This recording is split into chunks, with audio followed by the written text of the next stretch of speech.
అల్లూరు జిల్లాలో పోలీసులు most wanted Maoist ని పట్టుకున్నారు. జి మాడుగుల మండలం చితగుప్పలో క్యూబిక్ చేస్తున్న పోలీసులకు మావోయిస్టులు ఎదురుపడ్డారు.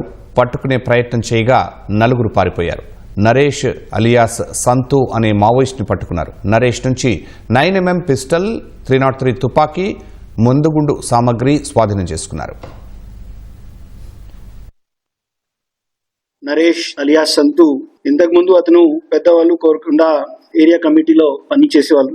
మావోయిస్ట్ పైన అతను 2016 నుండి ఎక్స్చేంజ్ ఆఫ్ ఫైర్ ఇన్సిడెంట్స్ లో చాలా ఆఫెన్సెస్ లో ఇన్వాల్వ్ ఉంటున్నాయి. దాంట్లో కిస్టారాం ఏరియాలో ఎక్స్చేంజ్ ఆఫ్ ఫైర్ జరిగిన 2017 లో, అదే విధంగా నేషనల్ పార్క్ ఏరియా సిజీలో 2018 లో ఎక్స్చేంజ్ ఆఫ్ ఫైర్ జరిగిన దీంట్లో, అదే విధంగా పేబంపల్లి ఎక్స్చేంజ్ ఆఫ్ ఫైర్ లో, టీగలమెట ఎక్స్చేంజ్ ఆఫ్ ఫైర్ ఇన్సిడెంట్స్ లో అతనికి ఉండడానికి మనకి సమాచారం ఉన్నాయి. ఈ కిల్లంకోట ఏరియాలో ఉంట సమయంలో ఇప్పుడు మళ్ళా ఛత్తీస్గఢ్ ప్రాంతం నుండి వేరే టీం రావచ్చు, దీనికి వెయిటింగ్ లో వాళ్ళు ఉంటున్నారు.